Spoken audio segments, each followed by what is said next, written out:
Bienvenue à ma conférence sur les déchets. Merci beaucoup d'être venu. Je dois dire que je suis très heureuse d'être ici. Je le dis d'autant plus que quand j'ai commencé ce cycle de conférences il y a 3 ans, je commençais plutôt en disant que j'avais pas du tout l'habitude d'être là. Voilà. Alors maintenant, finalement, je me retrouve ici à la Carmagnole, ça ira.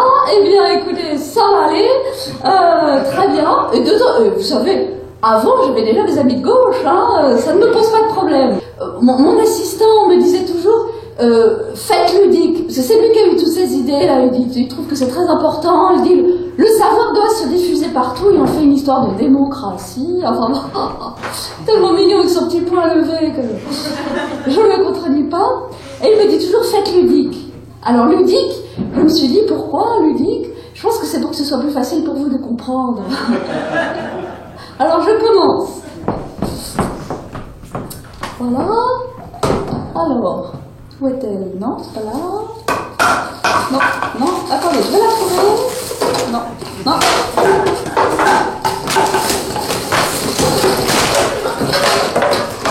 Je l'ai! Elle est là.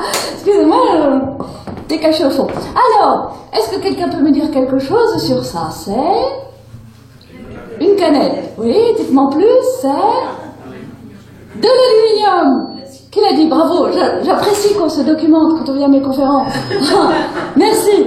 Alors, c'est de l'aluminium. L'aluminium a cette faculté de très bien se recycler. Jusqu'à l'infini, on peut refaire de l'aluminium comme ça. Ce qui confère à une canette une valeur importante. Parce qu'évidemment, imaginez par exemple, vous êtes tranquillement en vacances au Brésil, en train de dorer sur une plage, comme tout le monde. À peine vous finissez votre canette de soda, qu'il y a un petit enfant pauvre qui vient vous la chipper, et il la revend comme ça en poids, parce que le cours de l'aluminium vierge est directement indexé, le cours de l'aluminium recyclable est directement indexé sur le cours de l'aluminium vierge. Voilà. Et donc comme ça, lui, le petit enfant pauvre, peut manger, ce qui est toujours utile. Alors, je continue. Alors, est-ce que... on va voir si vous trouvez. Est-ce que quelqu'un peut me dire quelque chose sur ça? C'est... Voilà. Un chat! Vous êtes adorable, oui, c'est bien. Oui, c'est un chat. Bon, alors, dites-moi un petit peu plus. Vous êtes tous un peu écolo-gauchistes? C'est ça? Vous ne connaissez pas McDonald's? Vous êtes les seules personnes au monde à ne pas savoir que dans les boîtes McDonald's, il y a des jouets. Voilà. Alors, McDonald's, parce que vous les écolos, vous dites, tiens, j'ai envie d'acheter un jouet, je vais où? Au magasin de jouets. Mais on est quand même au 21e siècle. Alors, McDonald's est le premier distributeur de jouets au monde. Alors, pour tout vous dire, c'est bientôt aussi le premier distributeur de livres jeunesse au monde. Parce que figurez-vous que maintenant, on a le choix. McDonald's offre soit le jouet, soit un petit livre. Un petit livre fait McDo, fait tout fait McDo, et qui, depuis 2017, grande innovation, est en partie financé par le Centre National du Livre. Voilà. Alors, je sais pas pourquoi on s'embête avec des bibliothèques, des choses comme ça, il suffit d'aller à McDo. Voilà. 22 millions de livres en 2017, ils ont distribué pour les petits, c'est bien. Alors voilà. Donc, qu'est-ce que je disais? Oui, enfin, tout ça pour dire que ce genre de jouet ne traverse pas les générations, ça finit bien vite dans la poubelle. Néanmoins, quand on voit nos petits-enfants avec leurs yeux qui brillent, là, ils trouvent leurs petits jouets, comme ça, ils sont tout heureux dans leur boîte. Bon, c'est vrai qu'on oublierait presque assez vite que ce sont des enfants du même âge qu'eux qu'ils ont fabriqués. Voilà. Alors, je continue, c'est... Voilà, une denrée rare. Est-ce que quelqu'un peut me dire quelque chose sur ça? C'est... un sac en plastique. Alors, les zéro déchets, là, vous connaissez. Sac en plastique avec des poignées d'une épaisseur de moins de 50 microns. La réglementation les interdit. Si vous trouvez ça, c'est un marchand vous donne ça. Attention, c'est interdit maintenant. Alors maintenant, il vous donne des sacs en plastique d'une épaisseur de plus de 50 microns. Voilà. Mais écoutez, ça fait marcher toute une économie, parce que comme ça, les journalistes, les associations écologistes peuvent faire des rapports disant que c'est dramatique, parce qu'il y a plein de plastique dans les océans, parce que ça vole très bien, vous voyez, on la retrouve partout dans les océans.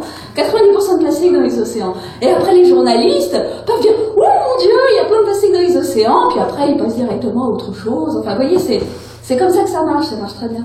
Alors, néanmoins, bon, c'est vrai que, parce que dans les océans, effectivement, ça devient vraiment inquiétant, il y a beaucoup de plastique. Donc là, récemment, le WWF nous a indiqué qu'en Méditerranée, si j'ai un conseil à vous donner, n'allez pas vous baigner dans la mer Méditerranée. Voilà. Si vous voulez éviter les maladies de peau, c'est quand même un peu dégueu, mais bon, écoutez, en fait, ce qui se passe, c'est que parce que ça se décompose, évidemment, hein, donc ça met des dizaines, des centaines d'années, tous ces plastiques à se décomposer, et donc c'est plein de particules cancérigènes, de perturbateurs endocriniens, les poissons les mangent, mais ensuite on mange les poissons, enfin bref. Voilà. Bon, je ne vais pas faire 1h30 comme ça, hein, ça va pas être possible. Donc en fait, tout ça, c'était pour mettre mes chaussures. C'est parce qu'en fait, quand j'étais petite, mon père voulait que je sois présidente de la République. D'accord. Qu'est-ce qui vous fait rire? Mon père voulait que je sois présidente de la République. Il m'avait dit, tu ferais Polytechnique, après tu ferais l'ENA, et comme ça, après tu pourrais être présidente de la République. Ce qui est... oui, bah, enfin, moi j'avais 8 ans, je me suis dit, bon, ok. Comme ça, les choses étaient claires, c'était réglé, enfin, je veux dire, le problème était clos, quoi. C'est en grandissant. J'ai bien vu, j'ai observé les élections après élections et tout, je me suis dit, tiens, c'est drôle, pour être président, j'ai l'impression que quelque chose en France, il vaudrait mieux, pour être président de la République, quand même, avoir les épaules. Et, bon, moi, je me suis inscrite plutôt en psycho à la fac, quand la question s'est posée, comme toutes les jeunes filles qui ne savent pas quoi faire de leur vie, voilà, et donc j'ai pas fait psycho à la fac, j'ai plutôt fait militante en fin de compte. C'est-à-dire, en fait, il y a des gens qui m'ont sauté dessus et qui m'ont dit voilà, il faut défendre nos droits, c'est important pour le faire, il faut qu'on soit organisé collectivement, et donc veux-tu adhérer au syndicat étudiant? Ça m'a pas paru complètement absurde comme raisonnement, je l'ai fait, j'ai adhéré au syndicat étudiant, et donc effectivement, je ne fais ni psycho ni président de la République. Mais quelques années plus tard, il a fallu quand même que je me trouve un métier. Alors c'était drôle parce qu'à l'époque quand même, je me souviens que en fait ce qui s'est passé, c'est que le gouvernement à l'époque voulait supprimer l'allocation logement pour les étudiants. Bon, un truc personne n'oserait jamais faire un truc pareil quand même, c'est scandaleux. Et donc ils voulaient faire ça, et donc bon, on m'a dit tiens fais signer des pétitions, donc j'ai fait signer des pétitions. Après il y avait une manif, bon je suis allée à la manif. C'est quand je revenais dans l'amphi avec les 500 autres jeunes filles qui voulaient faire psycho, j'ai bien compris que, en fait, finalement, j'étais un peu seule à aller à la manif, quoi. Genre, c'est bien, vous avez gagné, on a pu conserver l'allocation logement pour les étudiants. Alors, je me dis pour les étudiants d'aujourd'hui, des gens comme moi, et comme Guillaume, se sont battus à une certaine époque pour que vous ayez l'allocation logement. En fait, ce que vous voulez, à bon entendeur. Et donc on a conservé l'allocation logement, mais je voyais bien que les autres jeunes filles de mon amphi étaient contentes que j'aille à la manif et que je m'en occupe, mais que eux, ils allaient en cours, quoi. Une répartition des tâches, c'est bien organisé, vous voyez, c'est... Alors, bon, ok. De fil en aiguille, je me suis devenue donc une militante. Ce qui ne m'a jamais quittée, parce que pour la première fois de ma vie, on me demandait mon avis. C'était... Vous savez, vous allez à l'école, parce que objectif présidentiel, moi, je veux dire, tous les jours, mon père, le midi, on écoutait le jeu des 1000 francs. Culture générale, vous voyez, c'était important. Et l'école, pour répondre au jeu des 1000 francs, c'était utile. Pour le reste, je ne voyais pas bien l'utilité. Voilà. Et d'un coup, un jour, on m'a demandé mon avis. J'ai fait, oh mon Dieu. Vous voyez, c'est le moment où vous devenez citoyen. Avant, non. Pas du tout. Mais après, oui. Et donc, il faut avoir un avis. Du coup, le militantisme, c'était pas mal pour ça. Et de fil en aiguille, j'ai fini par atterrir dans les métiers de l'éducation populaire, et notamment dans les centres sociaux, où je travaillais dans des quartiers. Vous voyez, moi, dans la vie, j'avais eu ça de choix. À l'origine, j'avais à peu près ça de choix, on va dire. Là où je travaillais, les gens avaient plutôt ça de choix. Je ne peux pas visiter 15 appartements avant de choisir celui qui avait le plus de cachets. Vous voyez, ils avaient... Bon, voilà. Et voilà, mais je trouvais ça bien parce que dans le quartier, comme ça, on pouvait dire, bah, on n'est pas juste des victimes d'une société injuste, quoi. On peut, puis c'est quoi une injustice? Et puis, bah, qu'est-ce qu'on pourrait faire? Et donc, bah, de micro-solutions en réflexion générale, et ben, avec les habitants du quartier, on arrivait à faire des choses. Et puis, c'est le moment, avec mon compagnon, donc je travaillais dans les centres sociaux, comme ça, on a décidé de faire un enfant. Et là, c'est toujours le moment un peu bizarre. Vous annoncez votre grossesse à vos collègues et les gens vous disent « Oh, super, félicitations, c'est quoi ?» Je sais pas. Un bébé. Probablement, bon. Et en fait, les gens veulent savoir si c'est une fille ou si c'est un garçon. Et ça a l'air très important. Nous, ça faisait pas de différence. Mais ils disaient, mais enfin, si tu ne sais pas si c'est une fille ou si c'est un garçon, comment vas-tu faire pour t'équiper?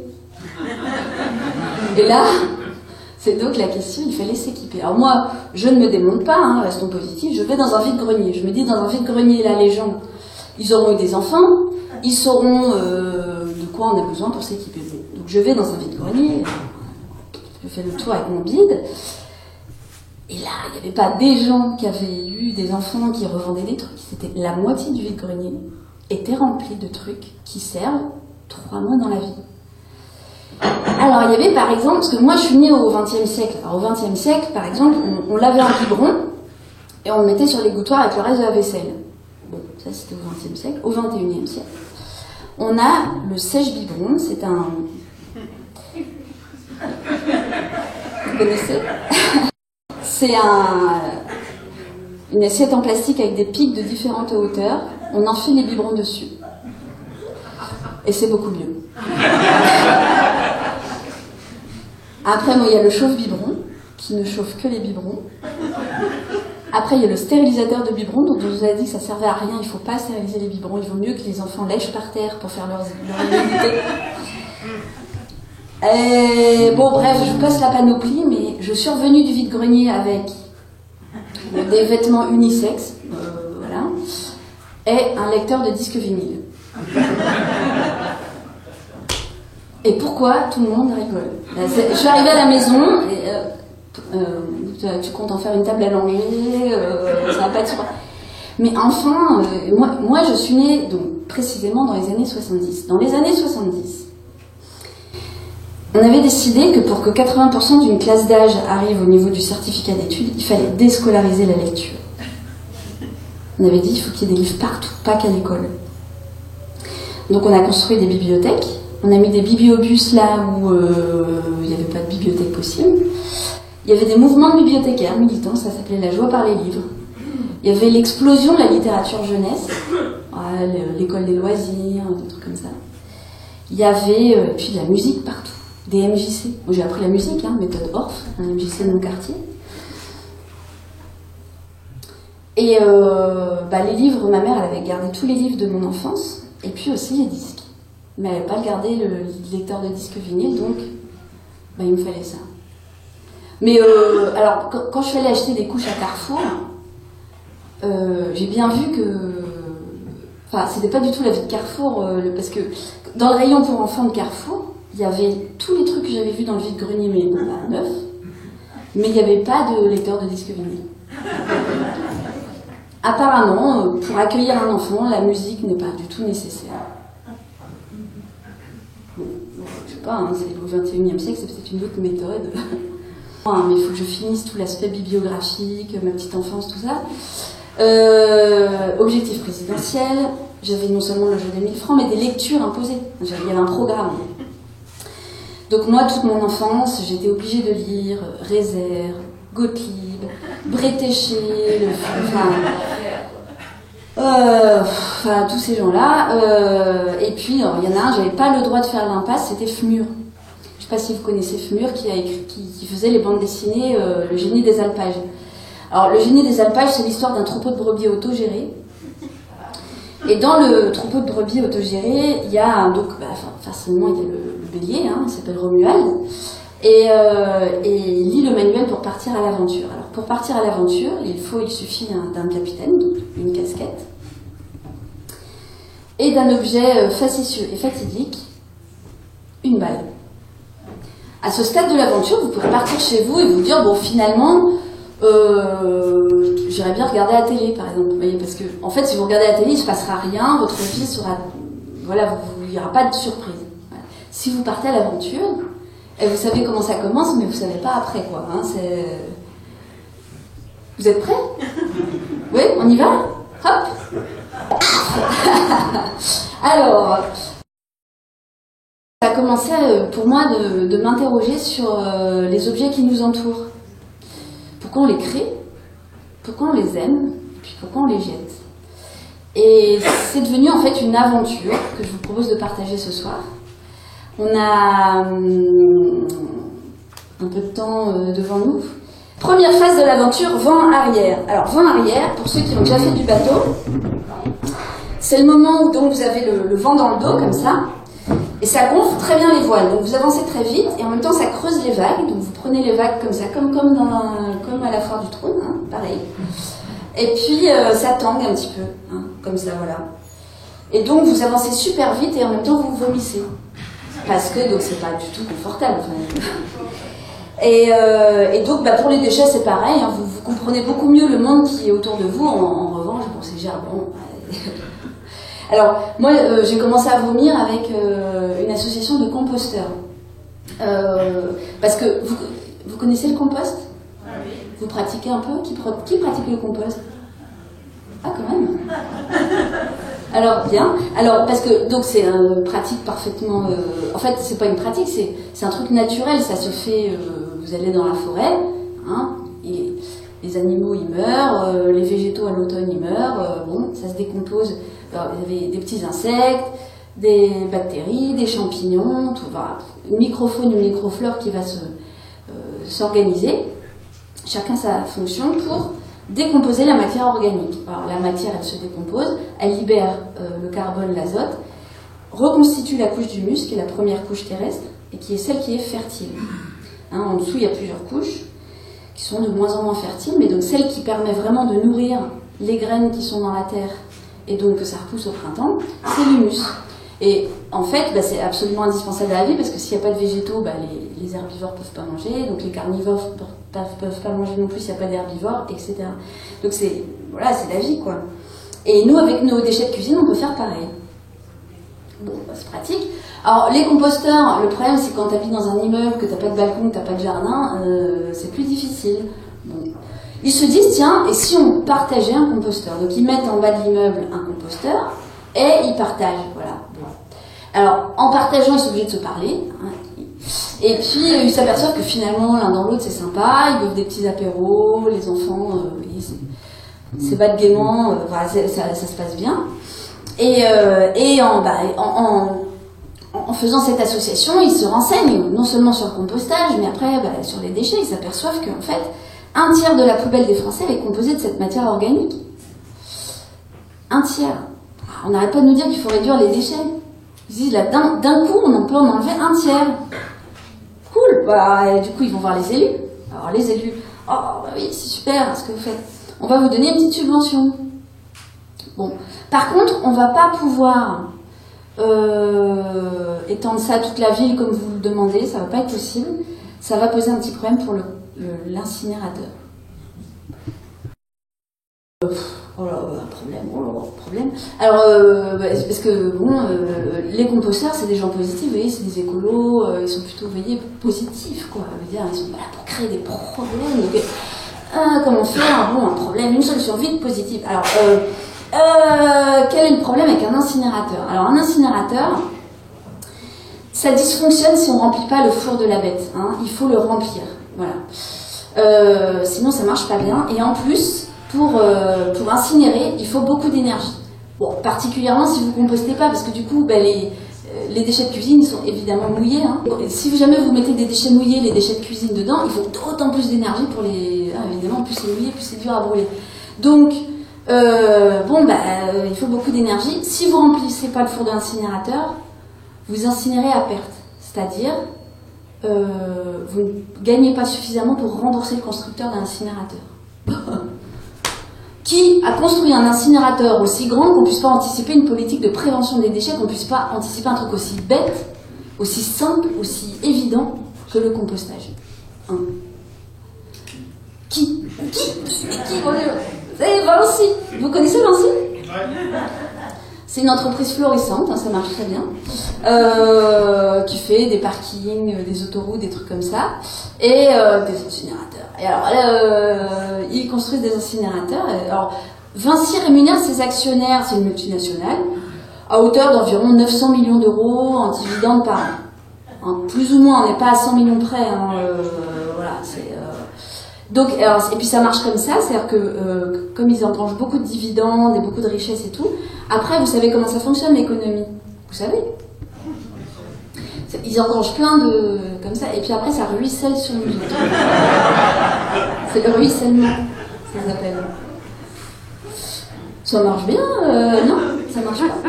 Enfin bref, peu importe. En tout cas, les composteurs trouvent que c'est un peu dommage, voilà, d'aller vers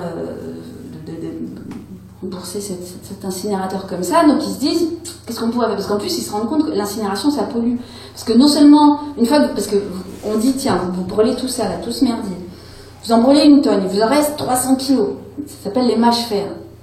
Les mâches fer, il faut encore en faire quelque chose après, donc parce que là l'incinérateur dont je vous parle, il brûle 115 000 tonnes par an, hein. Donc vous imaginez, si à chaque fois que vous brûlez une tonne, il vous a 300 kilos, vous multipliez, bon... alors les mâches fer, on s'en sert pour remblayer sur les routes, mais la loi, elle a dit c'est un déchet propre, donc il n'y a pas de problème. Après, il pleut dessus, c'est bon, donc pas de problème. Après, il y a les fumées d'incinérateurs. Les fumées, par contre, elles sont extrêmement toxiques, hein. Il y a 2000 molécules dedans, alors, perturbateurs endocriniens, il y en a de toutes sortes. Hein. Je ne suis pas chimiste, mais ça a l'air compliqué. Mais alors, il y en a de toutes sortes. Et ben, elles sont toutes dans les fumées d'incinération. Pas de problème, pas de discrimination. Il y a des métaux lourds, bon, et puis le CO2, hein, qui du coup va réchauffer l'atmosphère. Donc, qu'est-ce qu'on pourrait faire? Pratiquons le principe pollueur-payeur. Bah oui, comme ça, s'ils payent plein pot des taxes et tout, ils ne vont plus avoir envie de faire de l'incinération. Donc effectivement, les entreprises qui gèrent les incinérateurs payent la taxe générale sur les activités polluantes. Et ça, c'est bien organisé. Parce que vous voyez, normalement, je vous dis, c'est des entreprises. Alors par exemple, Suez et Veolia sont les deux multinationales qui se partagent grosso modo le marché de l'incinération en France.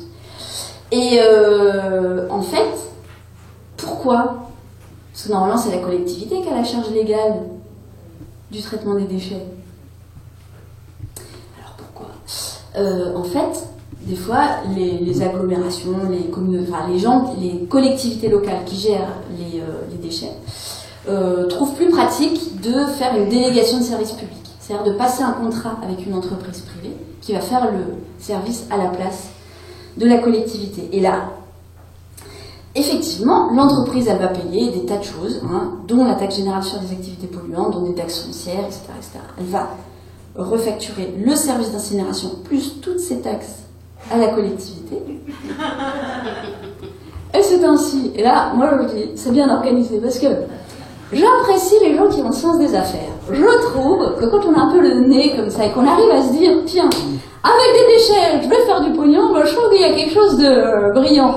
Alors, effectivement, chaque année, on voit que le volume de déchets est en légère diminution en France, et à côté de ça, nos impôts locaux liés aux ordures ménagères augmentent chaque année de 10%. Hein? Voilà. C'est brillant, non?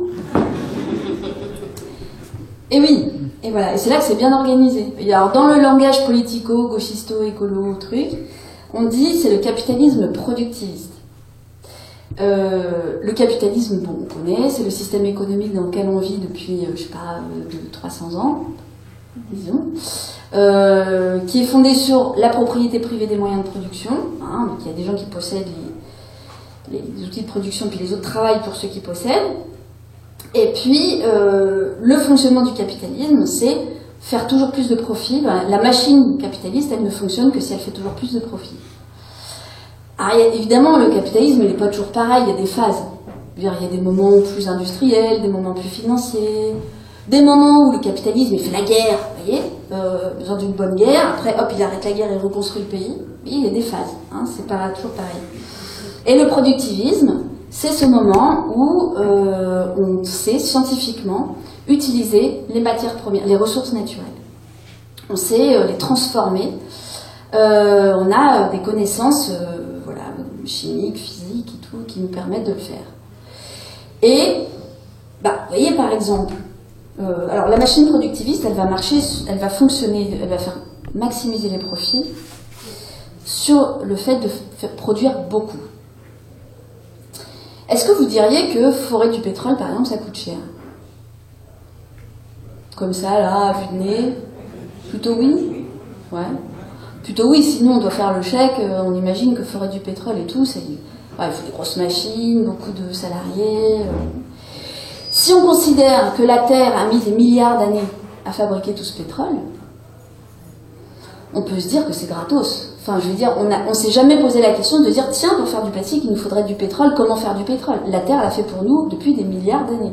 On ne payera jamais la Terre le prix de son travail pour le pétrole, pour le sable, pour l'eau, pour l'air, pour l'azote, pour l'or, le cuivre, tout ça, on ne paye pas.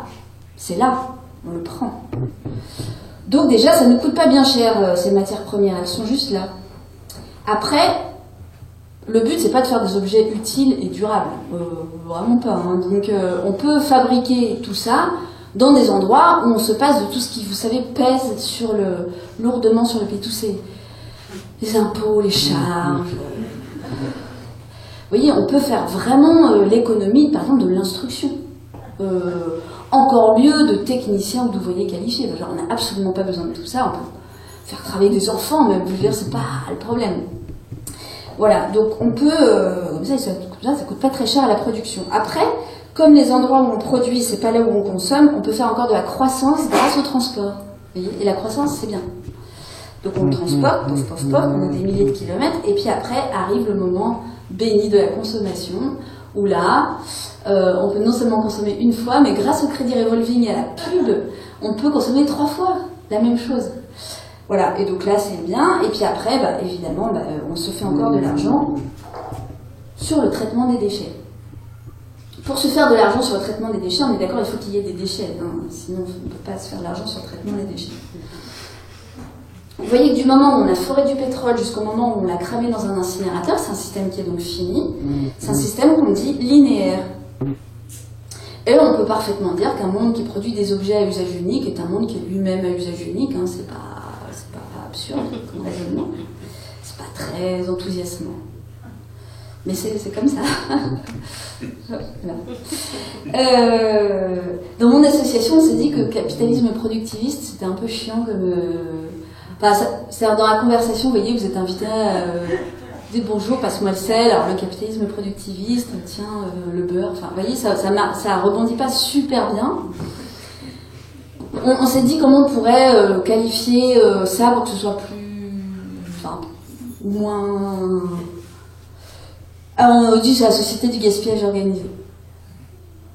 Ça rebondit mieux, je veux dire c'est pas plus positif tellement, mais ça passe mieux. Passe-moi le sel, la société du capitalisme. Bon alors du coup, le gaspillage il est bien organisé et je suis sûre que vous-même vous avez des exemples de gaspillage. Est-ce que ça vous dit là? Parce qu'en fait, ce qui se passe, c'est que depuis que j'ai commencé cette conférence gesticulée, il y a un grand concours mondial de l'objet inutile qui a démarré. Et il y a du niveau. Hein, je tiens à vous dire que ça... Voilà. Je ne vais pas vous dire là qui est dans le top, dans les 5 premiers, parce que ça sera un peu casser le concours. Si vous voulez participer, quoi, c'est ça le truc. Ça vous dit ou pas? Si vous voulez, vous pouvez prendre 2 secondes dans votre tête, là, vous réfléchissez, vous voyez, à, par exemple, Noël, la fête des mères, des trucs comme ça, vous voyez, et vous allez voir surgir des tas de choses parfaitement inutiles dans votre vie, mais vous n'êtes pas au niveau. Je suis désolée de vous le dire, parce que moi, récemment, alors, j'hésite, franchement, je vous le dis, parce que j'étais à Rouen il n'y a pas si longtemps, et en fait, il y a un monsieur, il a dit un barbecue connecté. Et en fait, c'est un barbecue qui envoie un SMS si c'est à la bonne température. Et je me suis dit, là, c'est... ça monte le niveau, quoi. Et là, en fait, du coup, j'hésite, parce que dans la série des barbecues, maintenant, en fait, ils vendent des barbecues à usage unique. Et donc, c'est des barbecues, des petits barbecues, on a lu, il y a tout. Et même, apparemment, ils le vendent même des fois avec la bouffe. Et donc, voilà, on l'utilise, et puis après, pouf, on le met à la poubelle. Voilà. Et en fait, ça vaut 5 € à Carrefour. Donc, je vous le dis, hein, je fais de la pub, parce que bon, c'est quand même super pratique. Vu de se faire un barbecue, pouf, pour seulement 5 €, voilà. Et donc, 5 € à Carrefour. Et si vous le commandez sur Cdiscount, vous en avez 2 pour 5 €. Et c'est vachement bien. Et alors, donc, ah ben non. Et voilà, et du coup, j'hésite entre le barbecue connecté et celui-là. Je sais pas lequel est le mieux. J'ai franchement une... Bon, voilà. Et après, alors sinon, parce que il y a quand même vraiment du niveau, et pour l'instant, quand même, celui qui gagne le concours et qui n'arrive pas à être détrôné, c'est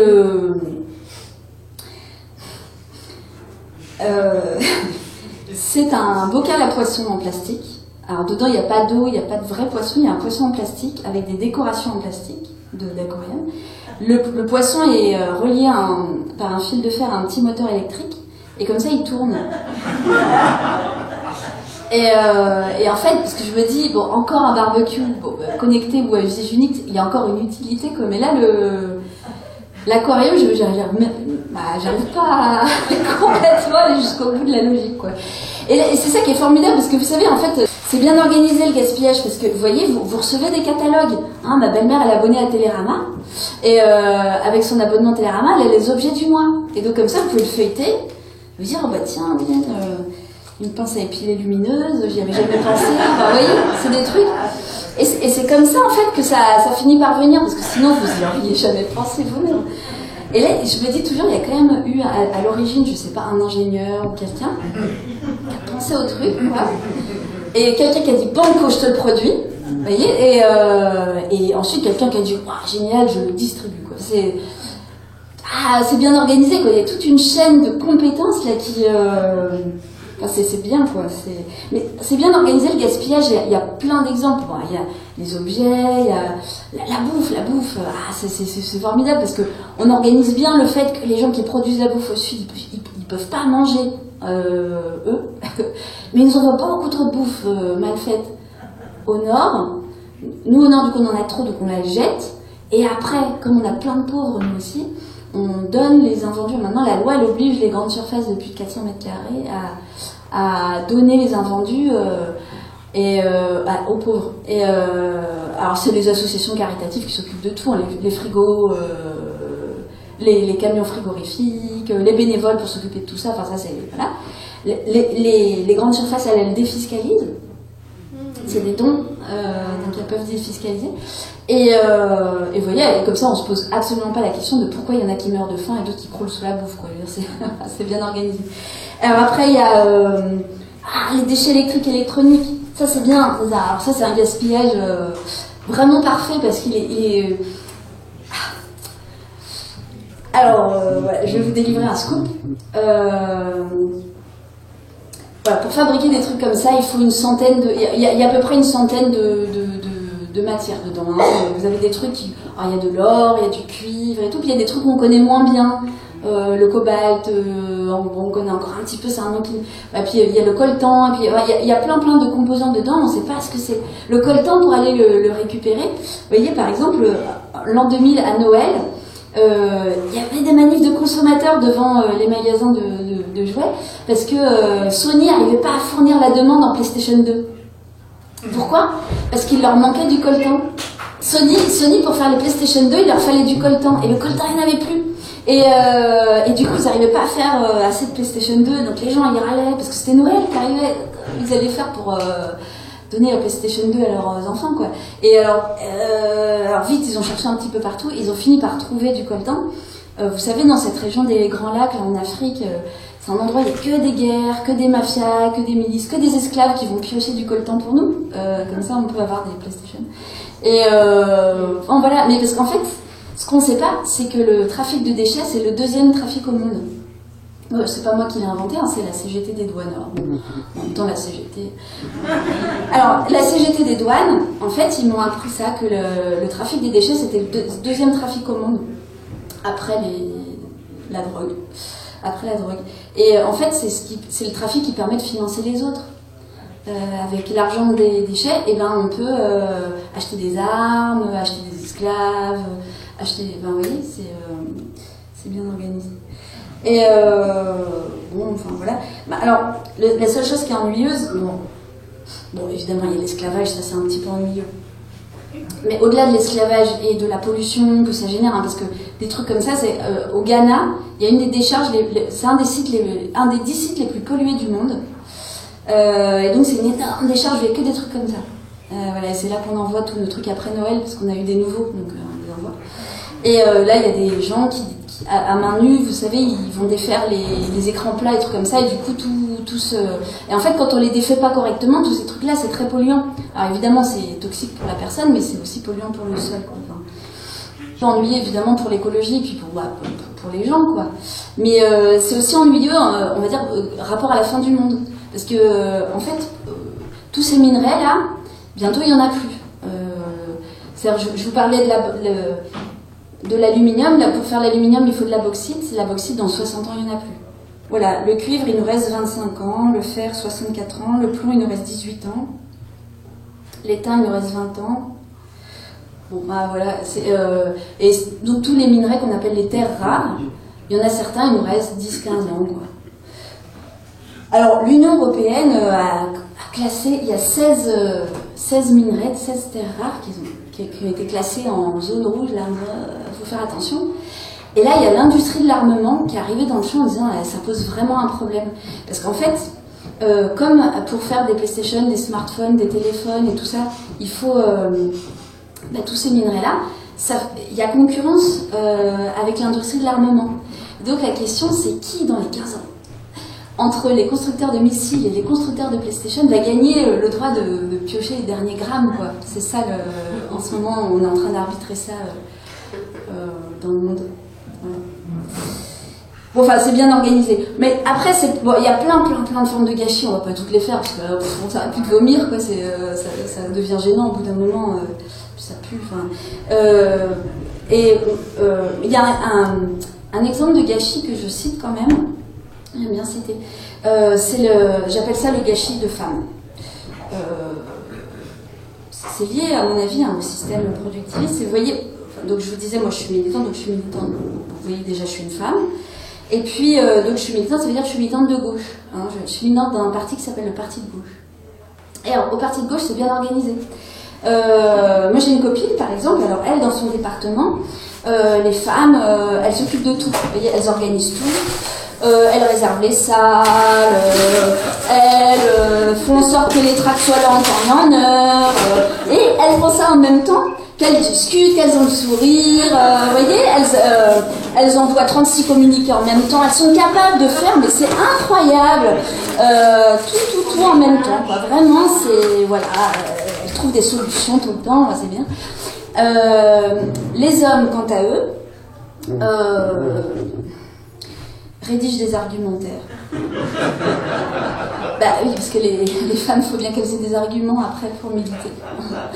Et bon, ils publient des tribunes sur la nation. Ils font des notes de blog. Ils passent un temps fou à faire des notes de blog. Et donc, vous voyez, c'est bien organisé. Et ma copine, elle, comme elle avait bien la pêche, tout le monde l'aimait bien, elle s'est dit, tiens, je vais me présenter aux élections. Elle avait dit, je me lance, je me propose pour être tête de liste aux élections municipales. Alors là, tout le monde lui a dit, mais toi, t'es super.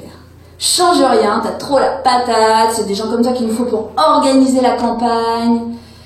Par contre, pour tirer la liste, tête de liste, réfléchissons bien.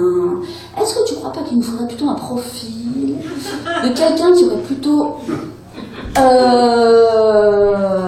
blog? Tu vois, tu n'as pas encore rédigé de tribune à l'échelle nationale concernant la nation, du coup, bon. Je ne sais pas pourquoi. Ma copine s'est sentie gâchée. Elle a failli tout arrêter. Mais je pense que c'est parce que vous savez, nous les femmes, on est très sensibles. Et je pense que ça doit être à cause de ça. Bon, non, parce que attendez, moi, au parti de gauche, on a des trucs. Alors, ça a quand même évolué. Hein. Je ne veux pas non plus. Cette anecdote date de quelques années. Mais à l'époque, quand on faisait les conseils nationaux, c'était alors, le conseil national, c'est une réunion où il y a des gens de toute la France qui viennent et qui discutent de qu'est-ce qu'il faut faire. Vous voyez, bon.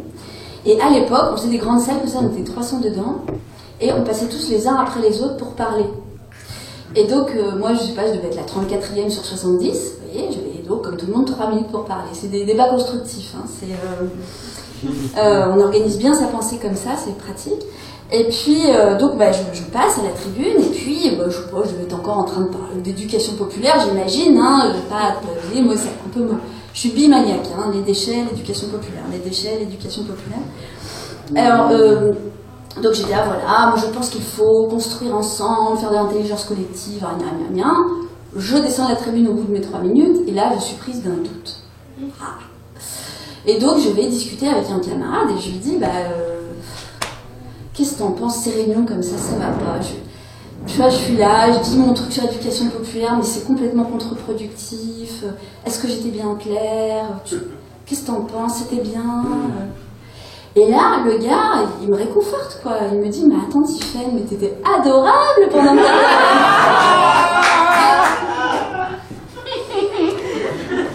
Et après, autant vous dire que j'ai fermé ma gueule pendant 6 mois. Hein. Ça marche très très bien. Hein. Sur des gens comme moi, tu me dis ça, je m'enterre dans un trou et je ne fais plus chier, ça c'est sûr. Ça me fait toujours penser à, je sais pas si vous connaissez Les Liaisons Dangereuses, c'est un livre où dedans il y a la marquise de Merteuil, donc abominable, elle est infréquentable, très méchante, enfin moi c'est ma préférée. Elle dit toujours qu'elle s'entraîne à se planter une fourchette dans la main sous la table tout en gardant le sourire au-dessus. Et voilà, c'est un peu ce qui se produit pour moi à chaque fois qu'on me dit que je suis adorable. Ça va, vous avez bien vomi? Ça se passe comme vous voulez. Alors c'est le moment de l'aventure où vous dites ouais, bon vomir ça va, c'est sympa, mais je vais plutôt rentrer chez moi regarder la télé. Hein, sauf qu'à ce moment-là, donc vous êtes au milieu de la mer, ça y est, on voit plus les côtes derrière, vous êtes au milieu de votre aventure, vous n'avez plus moyen de revenir en arrière. Donc vous continuez, là il y a les nuages tout noirs, bien chargés, qui arrivent et qui vous menacent, quoi. C'est la phase des tempêtes. Hop, paf. Alors, le moment des tempêtes, c'est ce qui s'est passé à Nonalpin. Vous connaissez Nonalpin? Nonalpin. En Normandie, dans l'Orne? Non. Personne d'entre vous ne possède un cheval qui serait un champion de course international, un étalon. C'est là qu'ils vont tous brouter de l'herbe. Nonalpin, donc dans l'Orne, hein, c'est une jolie bourgade où il y a depuis des générations des familles d'éleveurs qui donc élèvent des champions de course, tout ça. Donc c'est des centaines de métiers, des dizaines de métiers, des centaines d'emplois, et c'est la filière équine, et c'est très important en Normandie. Et toutes les stars parisiennes ont un cheval à Nonalpin. Et là, il y a un gars qui s'appelle Claude Dauphin, qui a voulu implanter la plus grande décharge européenne des déchets ultimes de l'industrie automobile. Spontanément, les familles d'éleveurs se sont dit, tiens, pourquoi là, au bout de nos chevaux? Ce qui n'est pas complètement débile comme réaction. Donc qu'est-ce qu'ils ont fait? Ils ont fait comme tout le monde, hein. Ils ont créé une association, ils se sont créés du savoir utile, ils ont cherché à comprendre qui est Claude Dauphin. Claude Dauphin est le fils de Guy Dauphin, hein, qui était donc un ferrailleur normand, qui a créé Guy Dauphin Environnement, donc GDE. GDE est une entreprise florissante, hein, qui fait partie d'une holding qui s'appelle Trafigura, et ça doit bien marcher pour lui, puisque il est l'heureux auteur du manuel vraiment pratique des paradis fiscaux. Spontanément, les familles d'éleveurs ne sont pas des gens qui sont contre la libre entreprise. Je veux dire, c'est pas un problème en soi pour eux. Mais Claude Dauphin, ils s'aperçoivent que GDE a des problèmes de... souvent, les gens se plaignent que... En fait, un déchet ultime, c'est ça. Vous prenez une voiture, vous enlevez tout ce qui peut resservir, tout ce qui se recycle, tout ce qui craint. Il vous reste des trucs dont vous savez rien, il n'y a plus rien à en faire. Vous le broyez et vous le stockez en décharge. Et puis vous attendez. Le principe de la décharge, c'est ça. Hein. vous broyez, vous stockez et vous attendez. Hein. Puis après, en général, souvent, on fait des parcs pour les enfants au-dessus des décharges. À Caen, il y a la colline comment ça s'appelle? La colline aux oiseaux. et donc, voilà, c'est un parc comme ça. À New York aussi, il y a un parc sur les décharges, en dessous. Et donc, voilà, on fait la décharge. Et il semblerait que GDE gère pas super bien ces décharges, que souvent il y a des jus de décharge un peu dégueulasses et des explosions. Il semblerait qu'ils oublient régulièrement d'enlever les pneus, d'enlever les huiles, d'enlever les trucs, et donc ça... Vous voyez? Alors, du coup, les familles d'éleveurs commencent à trouver que ça craint un peu. Et à ce moment-là, il y a des militants du parti de gauche qui m'appellent et qui me disent qu'est-ce qu'on pourrait faire pour la décharge. Alors, je sais pas... faites un tract, et puis allez sur le marché discuter avec les gens, déjà, au moins... et puis, je sais pas, allez voir les familles d'éleveurs, là, vous verrez bien ce qu'ils ont fait avec leur association. Et là, c'est rigolo, parce qu'en fait, les familles d'éleveurs et les militants du parti de gauche n'étaient pas des gens que, normalement, ils auraient dû se croiser. Enfin, c'était pas prévu qu'ils se voient un jour. Enfin, ils n'avaient pas les mêmes circuits de vie.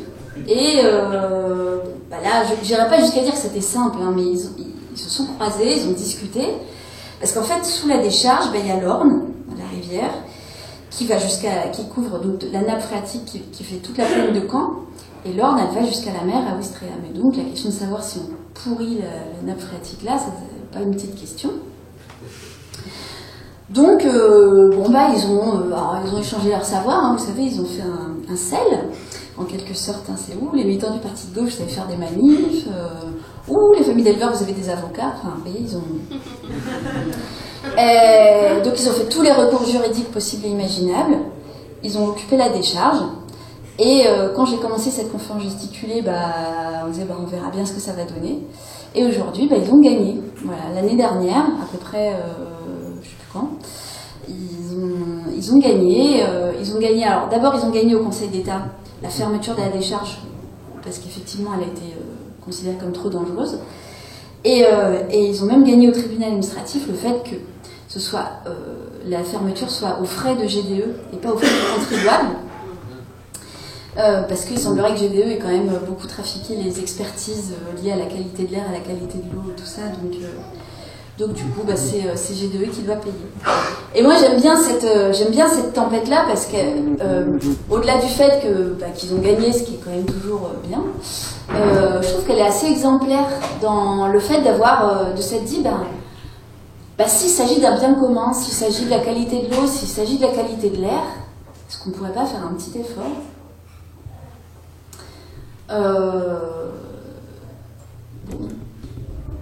Des tempêtes autour des décharges, en fait, il y en a un petit peu partout. Hein. C'est pas... Bon, il y en a en France, il y en a en Europe, il y en a partout dans le monde, mais il y en a beaucoup dans les pays pauvres. Pourquoi dans les pays pauvres, il y a beaucoup de tempêtes? Parce qu'en fait, je vous disais, les petits enfants pauvres qui récupèrent les canettes, c'est vrai. Enfin, je veux dire, en fait, c'est toujours les pauvres qui se sont occupés des déchets. Toujours. Dans le temps, il y avait les chiffonniers. Maintenant, il y a les biffins. Beaucoup d'emplois en insertion. Les déchets, c'est souvent des emplois d'insertion. Et dans les pays du Sud, c'est les pauvres qui trient les déchets. Quand je vous dis les trient, c'est les trient vraiment. Les canettes au Brésil, c'est 92% de recyclage, des canettes. En France, on n'est même pas à 60%. Nos beaux services publics, les nos Veolia, etc. En fait, pourquoi les pauvres? Parce que pendant longtemps, ça a été leur seul moyen de survivre. De récupérer les trucs et de les revendre au poids. Au Brésil, c'est des gens, ils vivent dans des bidonvilles, en Inde, enfin voilà, ils vivent dans des bidonvilles, ils n'ont pas accès à l'eau courante, ils n'ont pas l'électricité, enfin... Et c'est comme si en récupérant les déchets, en retrouvant la valeur des déchets, ils avaient retrouvé leur propre valeur. Donc ça, c'est vraiment beaucoup de sociologues, d'économistes se sont penchés sur la question et c'est un phénomène qui est vraiment intéressant, étonnant. Les gens qui sont dans des bidonvilles et qui trient les déchets comme ça, c'est les gens abandonnés de chez abandonnés. Ils devraient être, c'est les victimes absolues, ils devraient être en train de pleurnicher sur leur sort et voilà, se pendre ou je sais pas quoi. Et non, pas du tout. Ils s'organisent, ils ont des syndicats. Il y a même une alliance mondiale, on les appelle les waste pickers. Alors, littéralement, c'est les ramasseurs de déchets. Il y a une alliance mondiale des waste pickers. Et ils disent, nos ennemis n'ont pas de frontières, donc nous non plus. Et ils s'organisent au niveau mondial parce qu'en fait, partout dans le monde, quand je vous disais les minerais, tout ça, on ne sait pas. Tout le monde sait que bientôt il n'y a plus de pétrole. Tout le monde le sait, c'est écrit dans des livres, par des journalistes, enfin, c'est public les chiffres. Tous ces trucs-là, le pic pétrolier, tout le monde sait qu'on l'a passé. Hein. C'est-à-dire, on fait croire aux gens, on leur dit de consommer, voilà, donc dans les médias ça passe pas. Mais au niveau des décideurs, des industriels, ils le savent, absolument. Ils le savent, ils savent que dans les décharges, il y a du pétrole, il y a des minerais. Ça, c'est une matière première secondaire. Je recycle ça, je refais des trucs. Voilà. Et c'est rentable. Il y a déjà eu des expériences, hein, où on ferme une décharge, on met plein de machines pour bien trier, etc. etc. Et tous les investissements qui ont été faits pour recycler tout ce qui est recyclable dans la décharge, au bout d'un an, on est en positif. Donc, c'est rentable. Sauf que pendant des années, tout le monde s'en foutait. Des gens qui vivaient dans des bidonvilles et qui faisaient le tri à main nue, dans des conditions dégueulasses, tout le monde s'en foutait. Donc aujourd'hui, en fait, les waste pickers, ils se battent à l'entrée des décharges contre des multinationales pour garder leur gagne-pain. En disant, mais vous n'avez pas plus de droits que nous sur ça. Ça, c'est le gisement. On appelle ça un gisement. Le gisement. Et la définition du déchet, c'est la chose sans propriétaire, la res delicta. Vraiment, hein, dans le droit français, le droit de glanage, qu'on voit par exemple dans le film qui s'appelle Les glaneurs et la glaneuse d'Agnès Varda, c'est très bien montré et très bien expliqué aussi. Voilà, les déchets, c'est des choses sans propriétaire. Vous avez fini votre bouteille, vous la posez là, vous avez abdiqué votre droit de propriété, n'importe qui peut le prendre. Voilà, c'est-à-dire pas plus Veolia que le Biffin, que le clochard ou que le bricolo ou je sais pas qui. Et donc, les waste pickers, ils se battent pour dire qu'il n'y a pas de raison que les entreprises privées s'approprient le gisement de déchets. On y a droit aussi. Et voilà.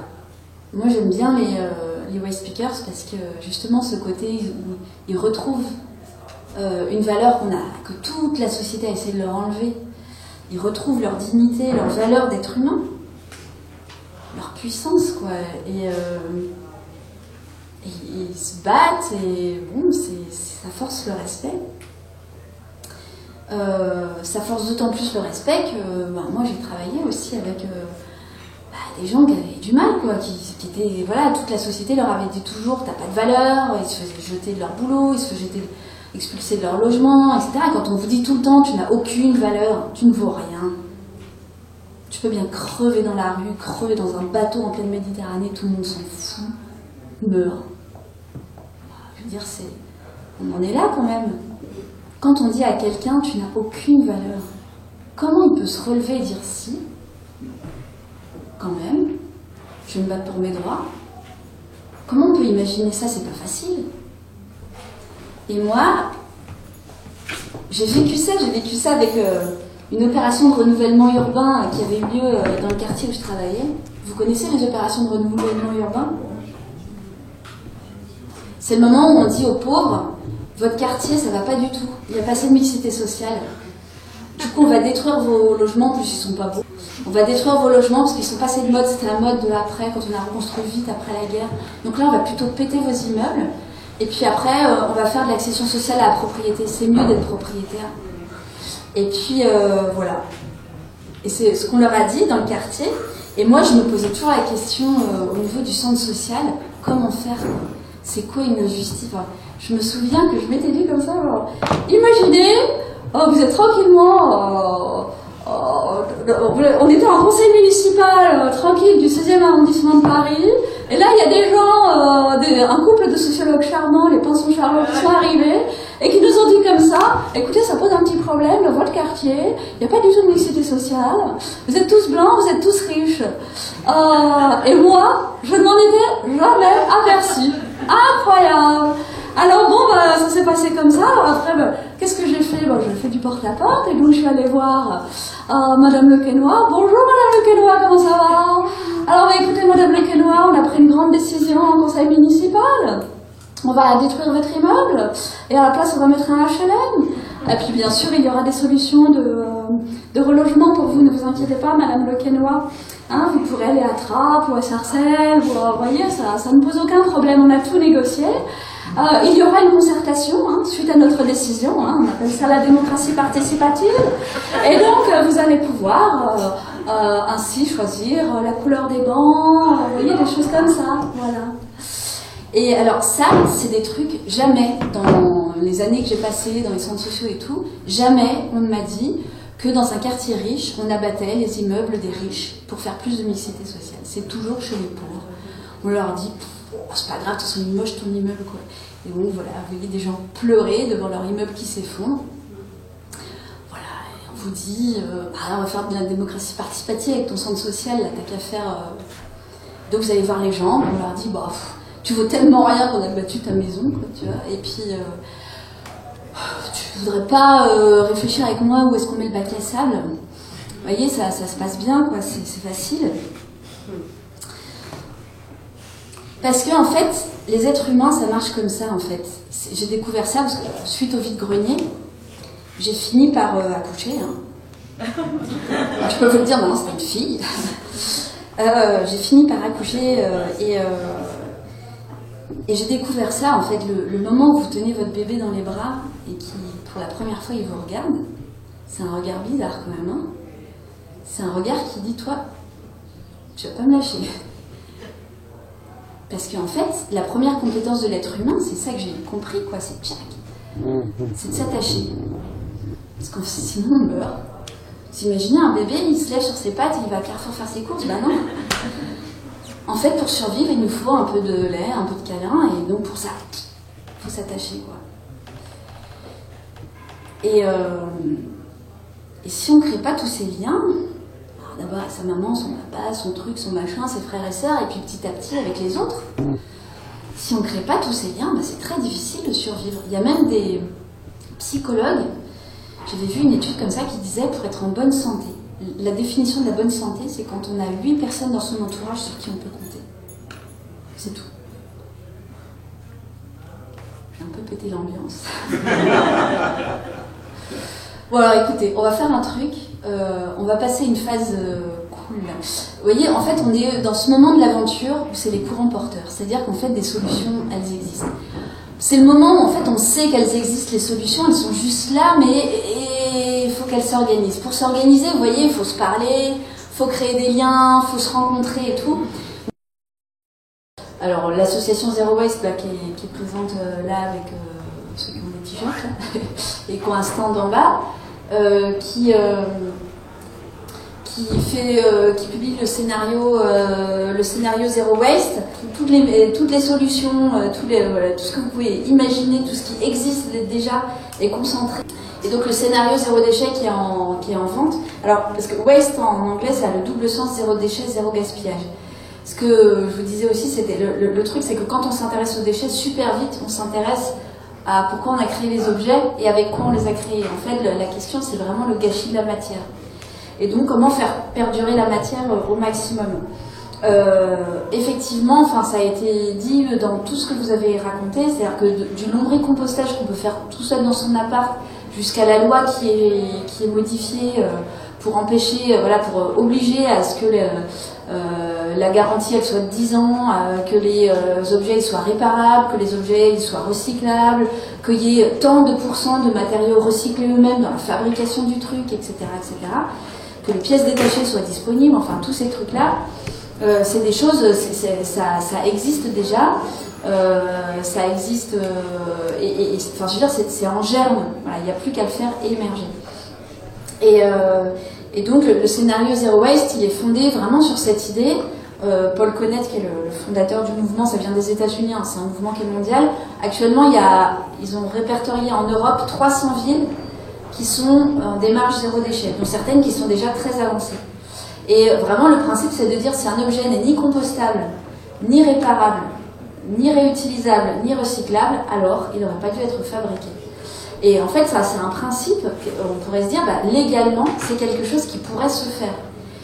qui pourrait se faire, mais il faudrait réorganiser toute la société. Parce que, en fait, le scénario zéro déchet, c'est un scénario qui est politique, hein, qui réorganise tout.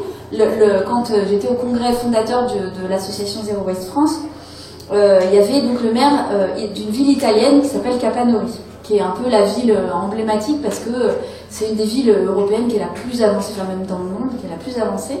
Paradoxalement, l'Italie, c'est un des pays les plus avancés en zéro déchet. Enfin, en fait, l'Europe du Sud, hein, ça me paraît bizarre, hein, mais l'Espagne et l'Italie sont les pays les plus avancés.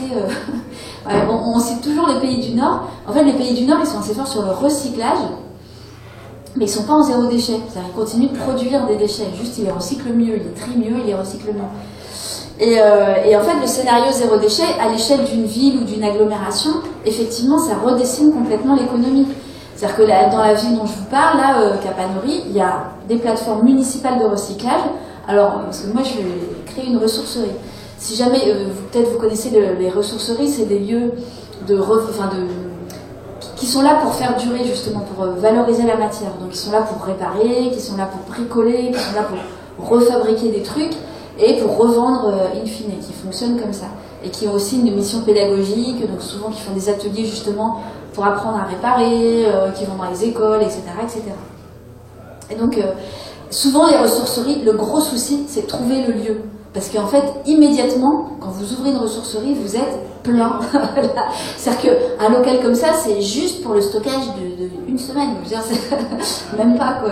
Donc, c'est un peu le problème du lieu. Et donc, ils ont dit, si le problème c'est le lieu, c'est la mairie qui va s'en charger. Et puis après, les associations, les citoyens, ils réparent, ils bricolent.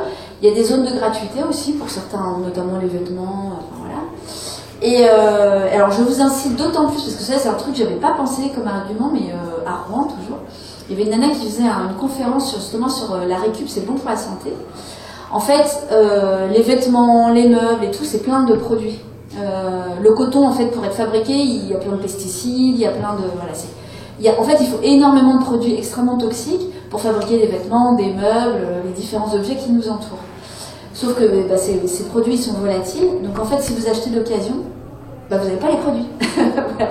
Donc en fait, acheter d'occasion, c'est aussi éviter de respirer tous les produits de merde qu'ils mettent sur les trucs quand vous les achetez neufs. Bref, tout ça pour dire que la plateforme de réparation, c'est aussi la possibilité d'avoir une gratiféria, voilà, et c'est comme c'est municipalisé le lieu, il n'y a pas le problème de payer un loyer d'un très grand local, etc., etc. Évidemment, c'est soutenir tout ce qui est magasin en vrac, le vrac, pour éviter les emballages. Mais qui dit vrac, dit il faut que ce soit relativement local, parce que si vous voulez avoir des trucs en vrac, il ne faut pas que ce soit fabriqué à 10 000 km de là, quoi. Sinon il y a de la logistique et c'est mort. Donc ça veut dire qu'en fait, en Italie, ils ont aussi relocalisé plein de choses pour permettre le vrac. Et puis ils font appel à la recherche, parce qu'à un moment donné, ils ouvrent les portes de la décharge, et puis qu'est-ce qu'il reste? Il reste des trucs. Et puis on fait appel aux ingénieurs, quoi. Qu'est-ce qu'on fait avec les trucs, les machins, voilà. Donc on peut faire appel à l'intelligence aussi, et à tous ceux qui ont les diplômes, les connaissances en sciences et tout, pour dire, maintenant, qu'est-ce qu'on en fait de ce machin-là, quoi. Et donc, une fois qu'ils ont dit, qu'est-ce qu'on en fait de ce machin-là, il reste quand même des trucs déchets ultimes, on ne peut rien en faire. Et auquel cas, le maire, la collectivité, la puissance publique, les élus qui nous représentent, ils sont en capacité d'interpeller le producteur en disant, non mais là, votre truc, on ne peut rien en faire. On a fait appel aux citoyens, aux chercheurs et tout, on ne peut rien en faire. Et c'est pas normal, parce que la législation européenne, elle est claire, hein, c'est celle qui s'applique partout en Europe, celle qui prévaut, et donc c'est la responsabilité élargie du producteur. C'est-à-dire que la responsabilité de ce que va devenir l'objet qui a été produit incombe à celui qui produit. Donc c'est comme ça qu'on paye l'écotaxe, vous savez, du coup ça fonctionne comme ça, ce qui fait que ça marche pas très très bien du coup, mais sur le principe c'est quand même ça. C'est que quand on achète un yaourt, vous savez, sur l'emballage, il y a les flèches vertes là qui s'entrecroisent là. Donc ça veut dire que le yaourt que vous achetez, vous payez vous consommateur une écotaxe sur l'emballage, parce que l'emballage va devenir un déchet, que cette écotaxe, elle est donc recueillie par le producteur du yaourt, qui va le reverser à un éco-organisme, donc en l'occurrence pour les emballages, c'est éco-emballage. Donc pour chaque filière, vous allez avoir comme ça des filières. les emballages, l'ameublement, les déchets électriques, électroniques, etc., etc. Donc nous, on paye l'écotaxe qui est récoltée par les producteurs parce qu'on considère que ils sont responsables de ce qui va devenir après les écotaxes, que les éco-organismes redispatchent les écotaxes sur les collectivités, les syndicats mixtes qui gèrent les déchets, etc. L'inconvénient de ce système, c'est qu'on a dit, ces principes, puisqu'il y a ce système d'écotaxes, ça va inciter les producteurs, les industriels, à éviter les déchets. Alors, en fin de compte, pas tellement, parce que du coup, on a créé un marché. Et c'est toujours le problème du capitalisme, quoi. C'est, vous voyez, c'est qu'il retombe toujours sur ses pattes. On a créé un marché de l'emballage, en fait. Ils n'ont pas intérêt, ils ont intérêt à peut-être mieux les recycler, à mieux les gérer, etc. Mais ils n'ont pas intérêt, voilà. Et dans le conseil d'administration d'éco-emballage, vous retrouvez Veolia, vous retrouvez SES, tous ceux qui incinèrent. Donc en fait, on est dans cette difficulté-là aujourd'hui, mais qui est pas liée au principe. Le principe, c'est de dire, le producteur d'un truc, il est responsable de ce que ça va devenir à la fin. Donc le principe, il est bon. Le problème, c'est pas le principe, c'est le système dans lequel on vit, quoi, qu'il faut modifier, parce que tant qu'on est dans un système où dès qu'il y a un marché, pouf, on peut faire du pognon, donc voilà, s'ils peuvent faire du pognon avec des emballages, ils continueront à faire des emballages. Mais donc le principe, il est là. Et donc le maire de la ville, il peut tout à fait interpeller le producteur du déchet en disant, vos capsules de café, là, on peut rien en faire, elles sont pas recyclables, on peut rien en foutre. Là, vous voyez mon collier, là derrière, c'est une capsule de café, d'accord? Donc pour une fois, c'est joli, parce que souvent les bricolages avec les capsules de café, je trouve ça moche, voilà. Mais là, pour une fois, je trouve ça pas mal, donc vous voyez, je l'ai acheté, c'est de la chambre à air avec une capsule de café. Vous voyez, on peut faire des trucs. Mais le problème, c'est qu'une fois que tu as fait 12 colliers avec des capsules, tu n'as pas réglé le problème de la capsule. Voilà. Donc il faut vraiment trouver une solution. Et donc le maire de la ville, il a interpellé effectivement la Valza. Et là, j'imagine trop, mais le semi-remorque de capsules de café qui arrive dans le jardin de Monsieur Lavazza en disant, écoutez, c'est quand même pas nous avec nos impôts gérer vos merdes, débrouillez-vous avec, vous voyez. Ça pourrait être drôle comme action collective. À ma connaissance, ça n'a pas encore été fait, mais si ça vous dit, moi, je suis partante. Voilà. Soit individuellement à la commune, à l'échelle de la commune ou de l'agglomération, jusqu'à la loi et jusqu'à l'Europe, on a vraiment en fait plein de leviers sur lesquels on peut s'appuyer. On parlait tout à l'heure de compostage. La loi aujourd'hui, elle prévoit que d'ici 2025, chaque collectivité doit fournir une solution à chaque foyer pour pouvoir trier ses biodéchets. Voilà. Eh ben la collectivité, elle se démerde, quoi.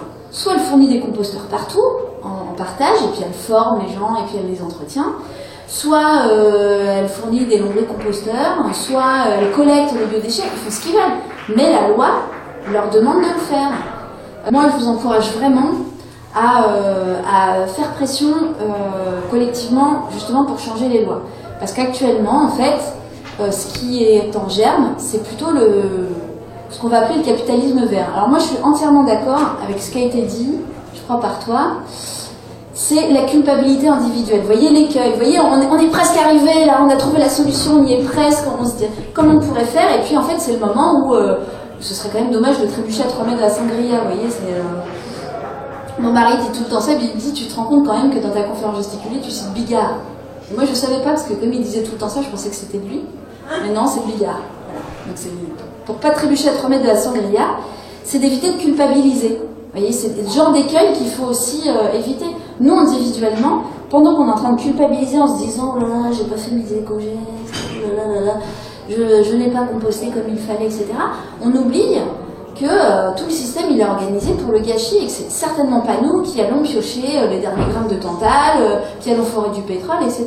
C'est pas nous qui faisons ça, d'accord? Donc si de temps en temps on achète un truc suremballé, bah voilà, c'est pas nous le problème. Alors pour éviter de culpabiliser, moi je vous propose vous savez, c'est les psychologues, ils ont ce système avec l'élastique.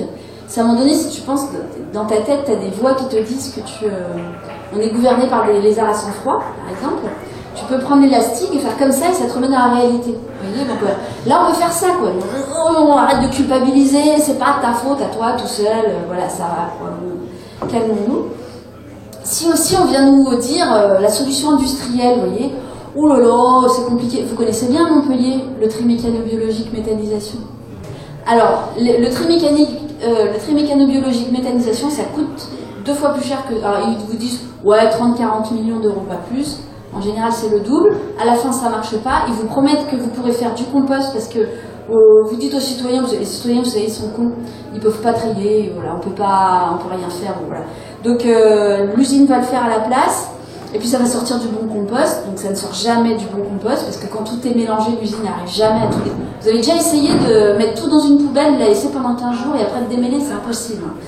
Donc voilà, et puis en plus, comme ils mettent un système de méthanisation par-dessus, la méthanisation, vous savez, c'est vous prenez des biodéchets, vous les faites fermenter dans un endroit sans oxygène, ça crée un gaz, le méthane. Le méthane, alors c'est un gaz à effet de serre extrêmement puissant, mais on peut le réutiliser comme gaz de ville. À Lille, et toute l'agglomération lilloise fait fonctionner ces transports en commun grâce à la méthanisation des déchets des ménages. Hein, donc, je veux dire, en soi, la méthanisation, ça marche. Sauf que quand vous avez tout mis dans la poubelle, que c'est mal trié, que donc il y a dedans, il y a des éléments qui sont inflammables, hein, la méthanisation, ça chauffe. Voilà, donc, du coup, ça brûle. Voilà, donc à Fos-sur-Mer, ça a brûlé intégralement. Je sais pas, 60 millions d'euros, c'est bon. Voilà, et donc c'est vraiment ce genre de truc où à chaque fois on vous dit comme si vous n'étiez pas capable, comme si la collectivité elle pouvait pas organiser les trucs. Donc c'est pareil, la solution industrielle, c'est bon quoi. Enfin, et puis c'est les grands mots, quoi. On va faire l'économie circulaire. Ouais, l'économie circulaire, mais tout le monde est d'accord. C'est formidable. De Veolia jusqu'à la sauce la plus écolo, tout le monde est d'accord pour faire de l'économie circulaire. L'économie circulaire, c'est par exemple le recyclage. Bah ouais, mais le recyclage en fait, ça évite pas la production quoi. À Zero Waste, ils disent ok pour faire de l'économie circulaire, mais il faut réduire la taille du cercle. Il va falloir produire moins, utiliser moins de matières premières, plus réparer, plus réutiliser, et le recyclage, c'est vraiment ce qui vient à la toute fin, quoi, quand on ne peut plus faire autre chose. Alors juste, je vous le dis, comme ça, si jamais on vous dit ouais, mais bon, en même temps les trucs écolos, souvent on vous dit alors soit ça va détruire de l'emploi, soit c'est compliqué, peut-être pas, parce qu'en fait si vous prenez les scénarios, ils ont bien étudié le truc. Si vous prenez 10 000 tonnes de déchets, pour 10 000 tonnes de déchets, si vous mettez en décharge, ça crée 1 emploi. Vous mettez en incinérateur, ça crée 3 emplois. Vous recyclez, ça crée entre 30 et 35 emplois. Vous réutilisez, réparez, réemployez. Là, on est sur 200, 300 fois plus d'emplois. C'est-à-dire, on est sur une filière de réparation, réutilisation, compostage, etc. Pour 10 000 tonnes de déchets, on est entre 400 et 800 emplois locaux, non délocalisables. Donc, c'est pour ça que moi, je suis bien contente d'avoir vécu cette aventure avec vous. Je vous remercie bien de l'avoir partagée. Je pense que ce qui m'a plu dans la question des déchets et dans la question de la réutilisation, et donc ce qui m'a aussi poussé à faire une recyclerie moi-même, c'est qu'en fait l'idée d'avoir une seule vie toute tracée à usage unique, là ça me stresse un peu. Et je me dis tous ces objets, finalement ils ont pas mérité ça quoi. Avec un pneu on peut faire un pouf, avec de la chambre à air on peut faire un collier. Enfin vous voyez, il y a pourquoi se destiner à une seule chose, on peut en faire 10 000 quoi. Voilà, et en fait, quand je racontais ça à mon compagnon, il me disait ah bah c'est bien toi, tu veux toujours faire 10 000 trucs. Et c'est vrai qu'en fait dans ma vie j'ai aussi plein de casquettes. Vous avez vu, hein, je suis parent d'élèves, je suis dans une association écolo, je fais de la politique. Et à chaque fois on me demande de me saucissonner, quoi. On me dit ah bah non, quand t'es parent d'élèves t'es que comme ça. Puis pour la kermesse de l'école, le tri, ça va, hein, on est là pour faire des sous pour l'école. Puis dans le parti politique, on n'a pas le droit de parler des trucs, vous voyez. Puis quand on est dans la sauce, il ne faut pas faire de politique. Enfin, et au bout d'un moment, moi, je sais pas. Mais... Donc, écoutez, ça m'épuise de trop, je sais pas faire. Donc, j'ai tout mis dans une conférence gesticulée. Vous vous démerdez avec. Vous faites le tri. La politique, ça vous plaît pas. Vous enlevez la partie politique. Moi, je n'arrive pas à dissocier. Écoutez, j'espère que vous aurez pu créer beaucoup de liens entre vous et que si jamais vous n'avez pas encore réussi à suffisamment créer de liens, parce que, bon, vous aurez remarqué donc j'ai une petite dent contre le capitalisme, mais je veux bien reconnaître au capitalisme une qualité, parce que tout n'est jamais complètement blanc, complètement noir, il y a toujours des aspects positifs aux choses, voilà. Et moi je pense que le capitalisme du XXe siècle a contribué à l'invention la plus judicieuse, je pense, les dragibus. Et donc si vous voulez, on peut partager un dragibus de l'amitié ensuite, en continuant à discuter des déchets et de ce qu'on peut faire. Donc, je vous restitue votre liberté, en faites-en un très bon et très bon usage. Merci beaucoup.